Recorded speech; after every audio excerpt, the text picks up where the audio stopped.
ಬೀದರ್ ಇತಿಹಾಸ, ಕಲಬುರ್ಗಿ ಇತಿಹಾಸ ಬರ್ತಾವೆಲ್ಲ ಎಲ್ಲ ಡಿಸ್ಟ್ರಿಕ್ಟ್ ಬರ್ತಿರ್ತಾವ್ರಿ.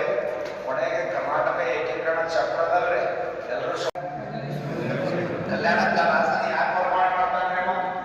ನಿರ್ಮಾಣ ಮಾಡೋಕ್ಕಿಂತ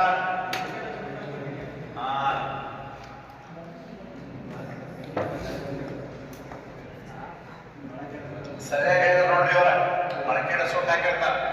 ಸುಟ್ಟು ಹಾಕೋಟಿಗೆ ಇನ್ನೊಂದ್ಸಲ ವರ್ಗಾವಣೆ ಮಾಡಬೇಕಾದ ಅನಿವಾರ್ಯತೆ ಇರ್ತದೆ ನೋಡ್ರಿ. ಹಾಗೆ ಅವನ ಮನೆಗೆ ಯಾವ ಸಾಮ್ರಾಜ್ಯಕ್ಕೆ ದ್ವಾರ ಸಮುದ್ರದ ಹೊಯ್ಸಳದ 1052 ಅಥವಾ 1054 ಯಾವ ಕಾಳಗ ಸಮಾವೇಶ? ಕೊಪ್ಪಂ ಕಾಳಗ. ಕೊಪ್ಪಂ ಅಂದ್ರೆ ಕೊಪ್ಪಳದಾಗ ಯಾರ್ಯಾರ ಮಧ್ಯೆ ಹಾಕದ 1ನೇ ಸೋಮೇಶ್ವರ ವರ್ಸಸ್ ರಾಜ ಚೋಳ ಇವ್ರ ಮಧ್ಯೆ ಆಗಿರ್ತಕ್ಕಂಥ ಕಾಳಗ ಕೊಪ್ಪಂ ಕಾಳಗ ಅಂತ ಹೇಳ್ತಾರೆ.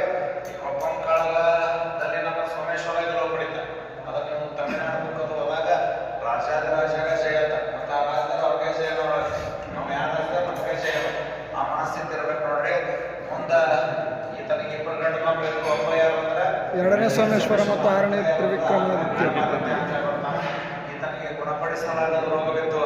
ಇದರಿಂದ ಈ 1ನೇ ಸೋಮೇಶ್ವರನಲ್ಲಿ ತುಂಗಭದ್ರಾ ನದಿ ಉಳಿಸಿದ ಪ್ರಾಣ ಋಷಿದ ಅಂತ ಹೇಳಿ ನೋಡ್ತೇವ್ರಿ. ಆ ನಂತರ ಅಧಿಕಾರಕ್ಕೆ ಬಂದವ್ರು ಯಾರಂದ್ರ 6ನೇ ವಿಕ್ರಮಾದಿತ್ಯ. 6ನೇ ವಿಕ್ರಮಾದಿತ್ಯ ಯಾವ ತಿಂಗಳ ಸಿಂಹಾಸನ ಅಲಂಕರಿಸ್ತಾನೆ? ಫೆಬ್ರವರಿ 26. ಸಿಂಹಾಸನ ಅಲಂಕರಿಸ್ತಾನ. ಇದನ್ನ ವಿಕ್ರಮ ಶಕೆ ಅಂತ ಹೇಳ್ತೇವ್ರಿ. ತಂದೆ ಹೆಸರು 1ನೇ ಸೋಮೇಶ್ವರ, ತಾಯಿ ಹೆಸರು ಹೊಯ್ಸಳ ದೇವಿ. ಗದಗ ಶಾಸನ ಅತಿ ಬುದ್ಧಿವಂತ ರಸ ಅಂತ ಹೇಳ್ತದ್ರಿ. ಲಕ್ಷ್ಮೇಶ್ವರ ಶಾಸನ ಈತನ ವಿರುದ್ಧ ಬಂಡಾಯವಿದ್ದ ಅರಸನ ಬೇರುಗಳನ್ನ ಕಿತ್ತಿ ಗನಗನಗರ ತಿರುಗಿಸಿ ಸಮುದ್ರದಲ್ಲಿ ಎಸೆದನು ಅಂತ ಹೇಳಿ ಲಕ್ಷ್ಮೇಶ್ವರ ಶಾಸನ ಹೇಳ್ತದ. ವಿಜ್ಞಾನೇಶ್ವರ ಮಿತಾಕ್ಷರ ಸಂಹಿತೆ ಮೊದಲ ಕಾನೂನು ಗ್ರಂಥ. ಈ ಗ್ರಂಥದಲ್ಲಿ ಕಲ್ಯಾಣದಂತ ನಗರವನ್ನು ಕಂಡಿಲ್ಲ, ಕೇಳಿಲ್ಲ. 6ನೇ ವಿಕ್ರಮಾದಿತ್ಯನ ಅರಸನನ್ನು ಹಿಂದೆ ನೋಡಿಲ್ಲ, ಮುಂದೆ ನೋಡುವುದಿಲ್ಲ ಅಂತಕ್ಕಂಥ ಅಭಿಪ್ರಾಯ. ಹಾಗೆಲ್ಲ ತನ್ನ ವಿಕ್ರಮಾಂಕ ದೇವ ಚರಿತೆಯಲ್ಲಿ ಸೂರ್ಯಚಂದ್ರನ 6ನೇ ವಿಕ್ರಮಾದಿತ್ಯ ಹೋಲಿಕೆ ಮಾಡ್ಯಾರ್ರಿ.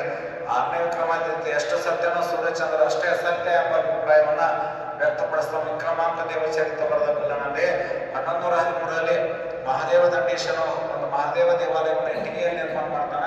ಈ ದೇವಾಲಯವನ್ನ ದೇವಾಲಯಗಳ ಚಕ್ರವರ್ತಿ ಅಂತ ಹೇಳಿ ಕರೆದಾರ. 6ನೇ ವಿಕ್ರಮಾದಿತ್ಯಗೆ ಬಲಮಾಡಿ ದೇವ ತ್ರಿಭುವನ ಬಂದಾಗ ಬಿರುದಿದ್ದವು. 1118ರಲ್ಲಿ ಹೊಸಬೀಡು ಅಥವಾ